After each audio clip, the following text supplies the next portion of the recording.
में, तो परिवर्तित जीवन के आगे परीक्षाएं भी होगी, परीक्षाएं भी होगी, क्योंकि परमेश्वर हम सब से, जो चुने हुए लोग हैं, उनसे कहता है कि मैंने तुम्हें दुख के भट्ठी में से परख कर चुना है। मैंने तुम्हें निर्मल तो किया है, परंतु चांदी के समान नहीं, वरन दुख की भट्ठी में से मैंने तुम्हें परख कर चुन लिया है।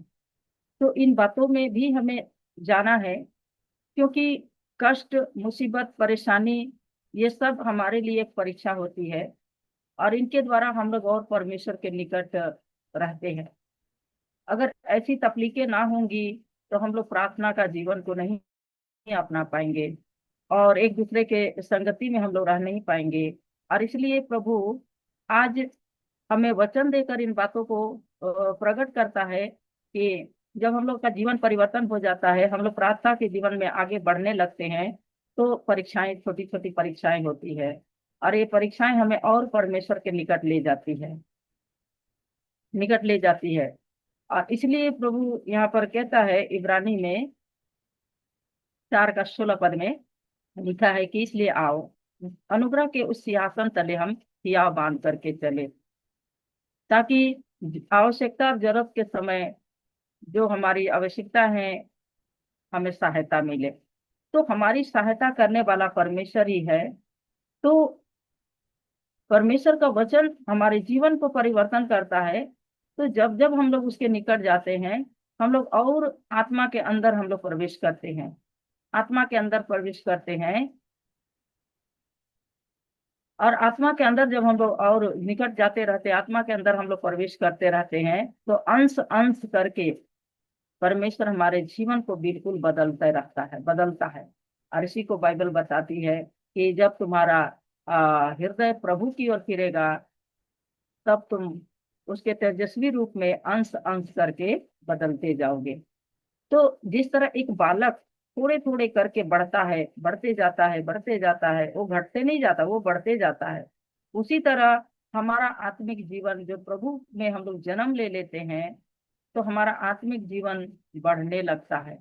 तो एक बच्चा बढ़ते बढ़ते बढ़ते दूध पीना छोड़ देता है, अन्न खाना शुरू कर देता है, उसको भी सिखाया जाता है अन्न खाना, कि ये दूध को ही पीता ना रहे। उसी तरह परमेश्वर भी हम लोगों को भी शुरुआत में दूध पिलाता है, फिर धीरे धीरे धीरे धीरे जितना हम लोग आत्मा में प्रवेश करते हैं, हम लोग अन्न खाना शुरू करते हैं, यानी बढ़ने लगते हैं, बढ़ने लगते हैं।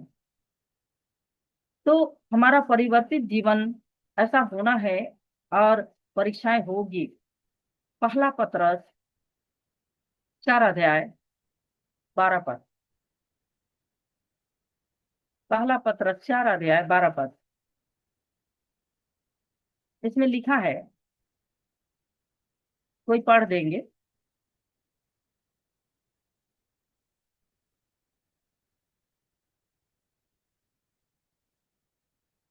इसमें लिखा है, हे प्रियो, जो दुख रूपी अग्नि तुम पर परखने के लिए तुम में भड़की है, इससे यह समझकर अचंभा ना करो कि कोई अनोखी बात तुम पर बीत रही है। आमीन, आमीन। हाँ, प्रभु क्या बोलता है कि हे प्रियो, जो दुख रूपी अग्नि तुम्हारे परखने के लिए तुम में भड़कती है, इससे यह समझकर अचंभा ना करो कि कोई अनोखी बात तुम पर बीत रही है। ये बातें परमेश्वर इन बातों के द्वारा बताता है कि जब हम लोग जो लोग विश्वास और वचन और आत्मा में चलेंगे, वे कष्ट और दुख के द्वारा परीक्षा में पड़ेंगे। ये विश्वासियों के समर्पण का परीक्षा है, विश्वासियों के समर्पण का ये परीक्षा है। जो कष्ट दुख जब जब आपके जीवन में होंगे, परमेश्वर और आपको आशीष और अभिषेक देने के लिए, वरदान देने के लिए, आप कितना प्रेम करता है, आप आशीष के हकदार हैं, और आशीष की खोज में आप रहते हैं। कोई मनुष्य नहीं चाहता, चाहे वो विश्वासी हो चाहे वो ना विश्वासी हो, कोई नहीं चाहता कि मेरे घर में, मेरे जीवन में किसी चीज की कमी और घटी हो। वो घटी को नहीं देखना चाहता, वो घटी को नहीं पाना चाहता, वो घटी में नहीं रहना चाहता। और इसीलिए परमेश्वर भी हमसे और आपसे यह चाहता है कि मेरे बच्चे आत्मिक घटी में ना रहें, मेरे बच्चे आत्मिक कमजोरी में ना रहें, आत्मिक घटी में ना रहें। और इसीलिए और भी अभिषेक और आशीष देने के लिए, चाहे वो आत्मिक तौर से हो चाहे वो शारीरिक तौर से हो, आशीष और शारीरिक आशीष और आत्मिक आशीष देने के लिए प्रभु हमारे जीवन में उस कष्ट को रहने देता है। अगर वो कष्ट ना हो तो हम परमेश्वर के निकट नहीं हो पाएंगे। तब हम दिनचर्या में इतना हम खो जाएंगे कि परमेश्वर के लिए हम अपने जीवन के बचाव के लिए जरा भी समय निकाल नहीं पाएंगे। तो समर्पण का है ना परीक्षा होगा। आप समर्पित जीवन के साथ आत्मा में चल रहे हैं तो अंधकार की शक्ति जो है आपको परखने के लिए आएगी, आपको परखने के लिए आएगी। इसी परख के कारण बहुत सारे लोग जो हैं आत्मा में कमजोर हो जाते हैं, प्रार्थना नहीं कर पाते हैं। वो जिस चीज को शैतान दिखाता है वो उनको देखते हैं और उसके पीछे भाग जाते हैं, उसके पीछे चले जाते हैं। कल एक गवाही मैंने बताया था कि काम हो या और भी आपके जीवन से संबंधित बात हो, आपको वही दिखाई देगा। ये काम खत्म नहीं हो रहा, ये जीवन में मेरा ये समस्या खत्म नहीं हो रहा, तो हम कब प्रार्थना करने बैठेंगे? पहले इसको हटा लेंगे तो हम प्रार्थना करने बैठेंगे।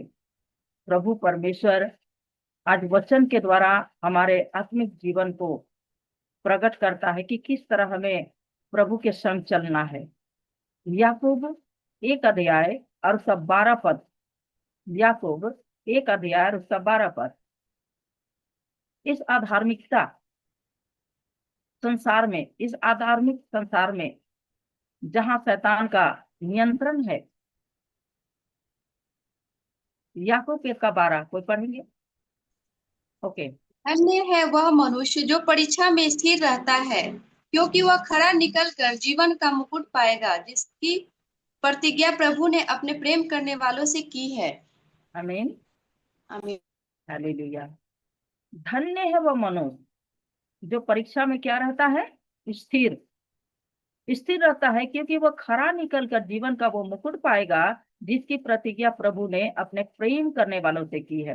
तो परमेश्वर, इस वचन से हम लोग इस बात को जानते हैं कि परमेश्वर आपसे प्रेम करता है, परमेश्वर आपसे प्रेम करता है। और ये छोटी छोटी जो परीक्षाएं हैं ये हमारे जीवन अंदरूनी भाग में जितने भी कचरे हैं उसको बाहर निकालता है, उसको बाहर निकालता है। और प्रभु के निकट प्रार्थना में बने रहते हैं तो आप आत्मिक जीवन को अनुभव करते हैं। और उसी को यीशु मसीह कहते हैं ना कि तुम सत्य को जानोगे और सत्य तुम्हें स्वतंत्र करेगा, सत्य तुम्हें स्वतंत्र करेगा। सच्चाई आपके सामने आ जाएगी और वो सच्चाई आपके जीवन को स्वतंत्र करेगी। क्योंकि इस अधार्मिक संसार में जहाँ शैतान का वास है ना, शैतान का नियंत्रण है और सुसमाचार का विरोध है, परीक्षाएं विश्वासियों के जीवन के लिए आत्मिक जीवन का एक अनुभव है। विश्वासियों के जीवन के लिए आत्मिक जीवन का एक अनुभव है, आपके लिए एक बड़ा अनुभव है। जो आत्मा द्वारा चलते हैं, जो आत्मा के द्वारा चलते हैं, एक बहुत बड़ा आत्मिक जीवन का आप अनुभव करेंगे। और ये अनुभव जरूरी है, बाइबल बताती है अनुभव से मालूम करो कि परमेश्वर की इच्छा क्या है।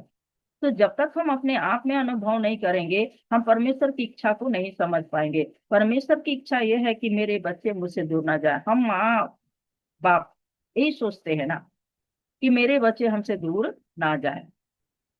बेटी का शादी करना हो तो नजदीकी में रिश्ता ढूंढते हैं, दूर नहीं भेजना चाहते हैं, नजदीकी में रिश्ता उसके लिए हम लोग ढूंढते हैं। अब दूर है तो बहुत दूर है, ऐसा करके हम लोग उस रिश्ता को काटना चाहते हैं। तो इसी तरह परमेश्वर भी आज हमसे नहीं चाहता कि हम उससे दूर हो जाए।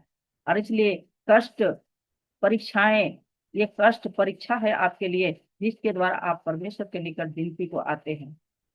चाहे किसी भविष्यवक्ता के माध्यम से, पास्टरों के माध्यम से, दासों के माध्यम से, या खुद से आप प्रार्थना करने के लिए बैठ जाते हैं तो आप परमेश्वर के निकट आते हैं। और उस समय आप आत्मिक जीवन का अनुभव आपके लिए होता है जो आत्मा में के द्वारा चलते हैं।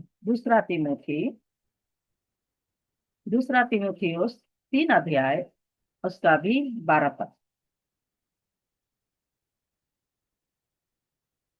परमेश्वर यहाँ पर इस वचन के द्वारा कहता है, पर जितने पर जितने मसीह यीशु में भक्ति के साथ जीवन बिताना चाहते वे सब सताए जाएंगे। आमीन, आमीन। हालेलुया। भक्ति के साथ, है ना, जितने यीशु मसीह यीशु में भक्ति के साथ जीवन बिताना चाहते हैं वे सब सताए जाएंगे। आज जितना सताहट के बारे में हम लोग सुन रहे हैं और देख रहे हैं, इस बात को जान रहे हैं कि प्रभु, जो वचन को प्रभु ने कहा, जिस वचन को परमेश्वर ने दिया, वो वचन पूरा हो रहा है, पूरा हो रहा है। जिस तरह से आज पवित्र आत्मा उतर कर लोगों के मुंह से अंगीकार करवा रहा है, इस बातों से भी हम लोग जान रहे हैं, इस बात से भी हम लोग जान रहे हैं कि परमेश्वर का आगमन बहुत निकट आ गया है। परमेश्वर का आगमन बिल्कुल निकट आ गया है। तो हमें और भी परमेश्वर के निकट रहने की जरूरत है। जो जो शब्द परमेश्वर ने कहे कि जो जो उन दिनों को आते देखो, तुम इकट्ठा होना ना छोड़ो। जो जो उन दिनों को आते देखो, तुम इकट्ठा होना ना छोड़ो। परमेश्वर संगति में, है ना, जैसे कि ज्यादा जहां पर लकड़ी डाल देंगे वहां पर कितना ज्यादा आग फेंकेगा ना, उतना ज्यादा आग फेंकेगा। उसी तरह जितना हम संगति में रहेंगे, उतना शारीरिक संगति में रहेंगे, उतना वहां पर पवित्र आत्मा का अभिषेक होगा। और इसीलिए आज उस संगति को तोड़ा जा रहा है कि ताकि ये लोग इकट्ठे ना हो पाए, क्योंकि उस जगह में परमेश्वर का सामर्थ आग की तरह उतरेगा और हर एक अभिषेक परमेश्वर का अभिषेक लोगों में उतर आएगा। और इसलिए आज इकट्ठा होने के लिए रोका जा रहा है, क्योंकि परमेश्वर का वचन ही कहता है कि ज्यों ज्यों उस दिनों को होते देखो, तुम और भी इकट्ठा होना ना छोड़ो, त्यों त्यों तुम इकट्ठा होना ना छोड़ो। तो इन सारी बातों को हम लोग देखेंगे, ढूंढेंगे, तभी समझ पाएंगे कि परमेश्वर का एक एक शब्द पूरा हो रहा है, एक एक शब्द पूरा है। इसलिए प्रभु ने कहा है कि वचन को केवल सुनने वाले नहीं, पर उस पर चलने वाले करो, मनन करो, चिंतन करो, है ना, मनन करो। बहुत जगह में सिखाया जाता है, सुनना है और उसके बाद उसको मनन करना है, फिर उसको उस पर चलना है। सुनना, लिखना, मनन करना और उस पर चलना। जब हम लोग चलने लगेंगे, हम गवाही बनेंगे। जब हम लोग चलेंगे तो हम लोग गवाही बनेंगे। हमारी गवाही को कोई रोक नहीं सकता है। परमेश्वर अपने शब्दों के द्वारा कहता है कि हमारी गवाही को कोई रोक नहीं सकता। और इसीलिए प्रभु आज हमारे जीवन को मांझ रहा है, ताकि हम लोग एक अच्छा गवाही बने और अनुभव करें परमेश्वर को। इस कारण आपके जीवन की समस्याएं इस बात का चिन्ह है, इस बात का चिन्ह है कि आप परमेश्वर के वचन के साथ चल रहे हैं। रोमी 8 अध्याय उसका 18 पद। रोमी 8 का 18। क्योंकि मैं समझता हूँ कि इस समय के दुख और कलेश उस महिमा के सामने जो हम पर प्रकट होने वाली है कुछ भी नहीं है। Hallelujah, hallelujah. आमीन। कुछ भी नहीं है। अभी इस समय में जो दुख आप सह रहे हैं, कलेश आप ले रहे हैं, परमेश्वर की महिमा के सामने जो आप पर प्रकट होने वाला, हम पर प्रकट होने वाली है, कुछ भी नहीं है। ये दुख और कलेश कुछ भी नहीं है।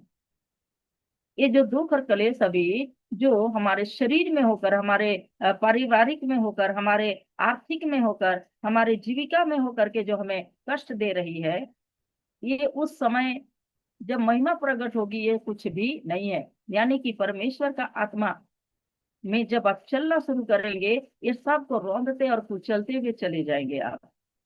प्रभु ने आज अपने हाथों के प्रभुता के काम को आपको हाथ में दिया और आपके पांव तले सब कुछ कर दिया है, सब कुछ कर दिया है। इसलिए हियाव होना हमारे अंदर में बहुत जरूरी है।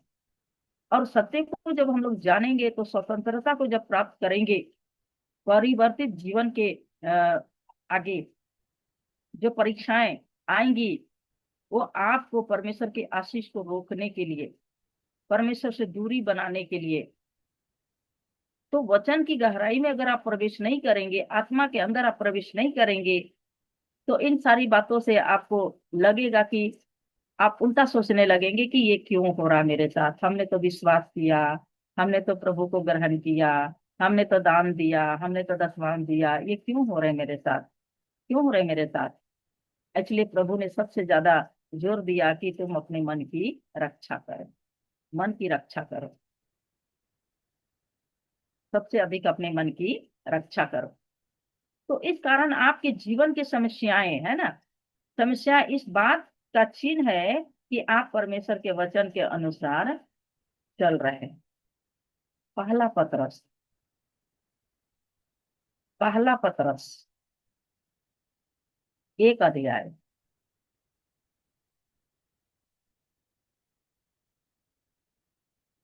6 से लेकर आगे तक पढ़ते जाए 9 तक।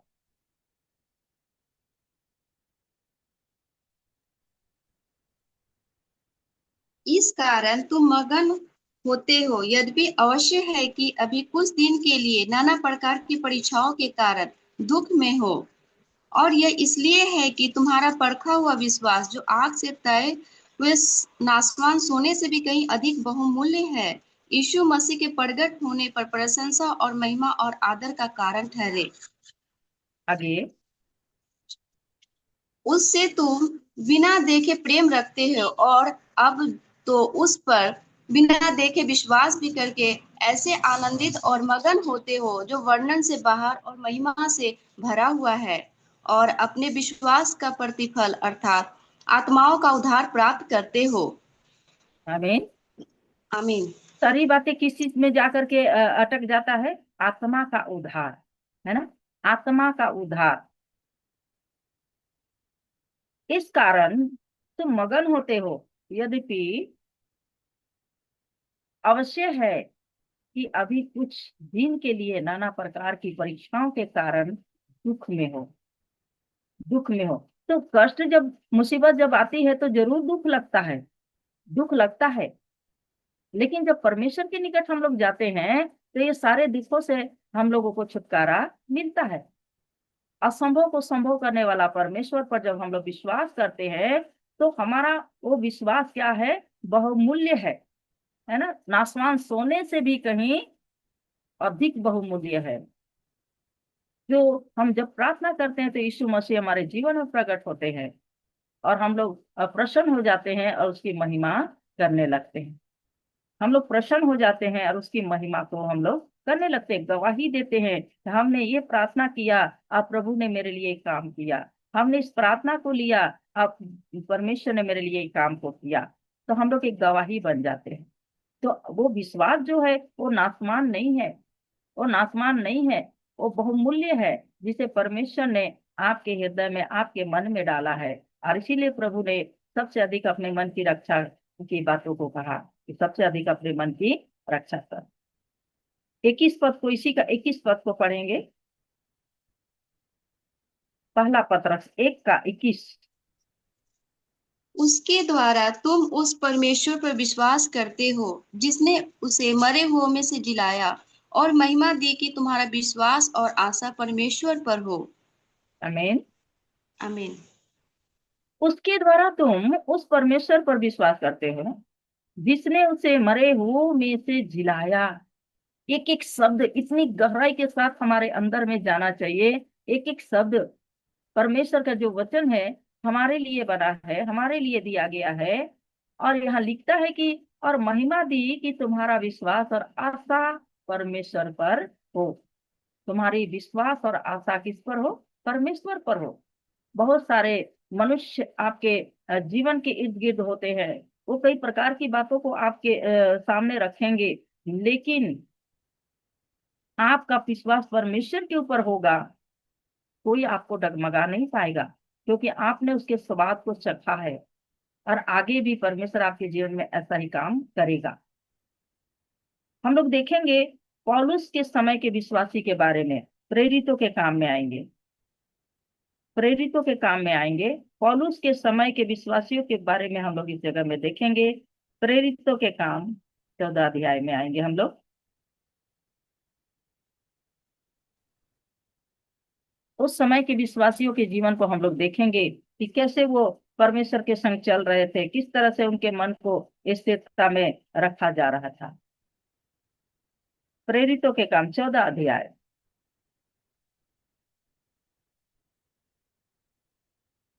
उसका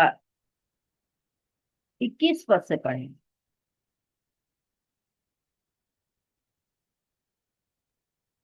21, 22 से। हाँ, यहाँ पर वे लिखा उस है। नगर हाँ, यहाँ पर लिखा है।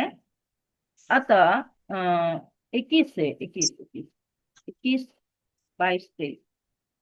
वे उस नगर के लोगों को सुसमाचार सुनाकर और बहुत से चेले बनाकर लुस्त्रा और इकुनियुम और अंताकिया को लौट आए और चेलों के मन को स्थिर करते रहे और यह उपदेश देते थे कि विश्वास में बने रहो और यह कहते थे हमें बड़े कलेश उठाकर परमेश्वर के राज में प्रवेश करना होगा। और उन्होंने हर एक कलीसिया में उनके लिए प्राचीन ठहराए और उपवास सहित प्रार्थना करके उन्हें प्रभु के हाथ सौंप दिया जिस पर उन्होंने विश्वास किया था। आमीन। आमीन। ये एक दूसरे को क्या कर रहे थे? वचन बता रहे थे, समझा रहे थे, और वहां पर एक एक जन को ठहरा रहे थे उनके मन को स्थिर करने के लिए, उनके साथ मिलकर प्रार्थना करने के लिए। वो सौंप दे रहे थे जिस पर उन्होंने विश्वास किया था।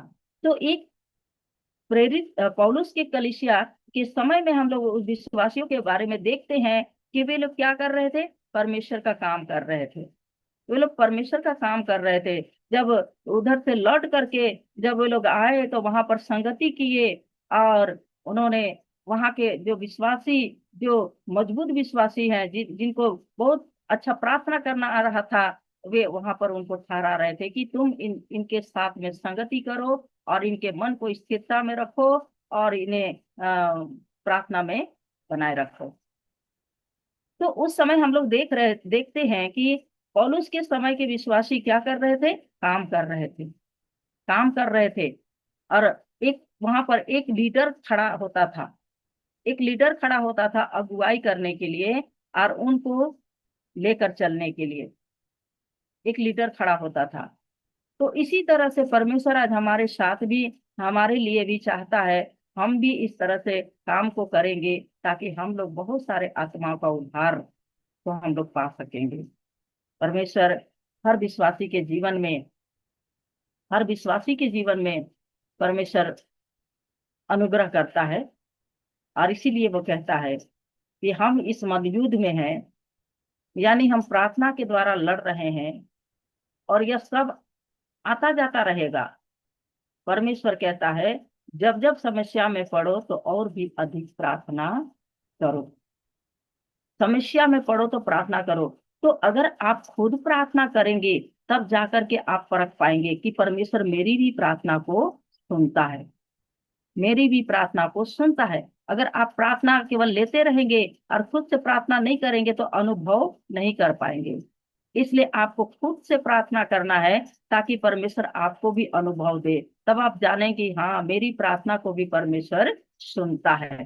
तब आप समझेंगे कि परमेश्वर हमसे भी प्रेम करता है, परमेश्वर हमको भी आशीर्वाद दिया है कि हम प्रार्थना करते हैं और परमेश्वर हमारी सुनता है। वो सुनने वाला परमेश्वर है। और इसीलिए यदि आप कष्ट सहते हुए परमेश्वर पर विश्वास में बने रहते हैं तो आप धन्य हैं, क्योंकि महिमा का आत्मा जो परमेश्वर का आत्मा है वो आप में छाया करता है। परमेश्वर का आत्मा जो महिमा का आत्मा है वो आप पर छाया करता है। पहला पत्रस, सॉरी, हाँ, पहला पत्रस 4:14।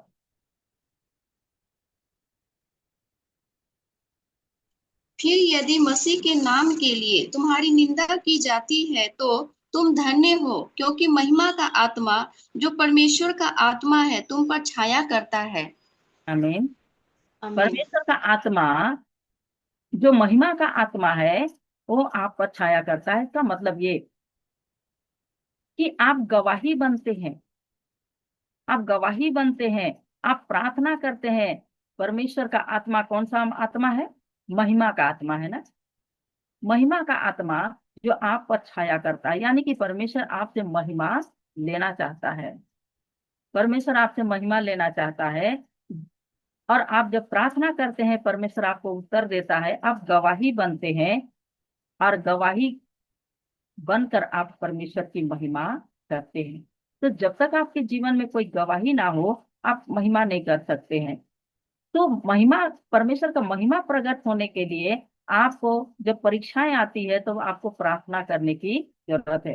तो परीक्षाएं क्या है? छोटी छोटी जीवन में घटी कमी, शरीर में, है ना, दर्द, पीड़ा, सर्दी, बुखार, इस तरह से छोटी छोटी बातों को जब आप परमेश्वर के सामने रखेंगे, आपको तकलीफ होती है, आप अनुभव करते हैं, तो इन बातों को आप रखेंगे, पिता मुझे इस बात से तकलीफ हो रही है, मुझे आराम दीजिए। आप पिता से बात किए। पिता का हाथ छोटा नहीं है, कान बहरा नहीं है, वो आपके लिए अपने सामर्थ को भेजता है और आप राहत पाते हैं। और इसको आप अनुभव करते हैं और आप गवाही बनते हैं। तो गवाही दे करके आप परमेश्वर की महिमा करते हैं। और इसीलिए ये परीक्षाएं हैं, छोटी छोटी परीक्षाएं हैं। और इस परीक्षा से हमें घबराना नहीं है, क्योंकि परमेश्वर हमें मांझता है, मांझता है। तो हम लोग आत्मा के भीतरी तौर से चलने के लिए हम लोग तैयार होते हैं। अंश अंश करके परमेश्वर आपको बढ़ाता है। और परमेश्वर अपना उपस्थिति का अनुभव को आपको देता है। तब आप जान पाते हैं कि आपके लिए भी प्रार्थना करने का आशीर्वाद मिला है। तो हर कोई, परमेश्वर बोला हर कोई प्रार्थना करेगा, हर कोई प्रार्थना करेगा। तो हमें प्रार्थना करा, प्रार्थना क्या है? आप बात करते हैं परमेश्वर से, पिता मुझे ये तकलीफें हो रही है, पिता मेरे बच्चे को ये तकलीफ हो रही है और मुझे अच्छा नहीं लग रहा, पिता आप अनुग्रह कीजिए, आप दया कीजिए कि ये ठीक हो जाए। हालेलुया। प्रभु इन वचनों से आप सबको आशीष दें।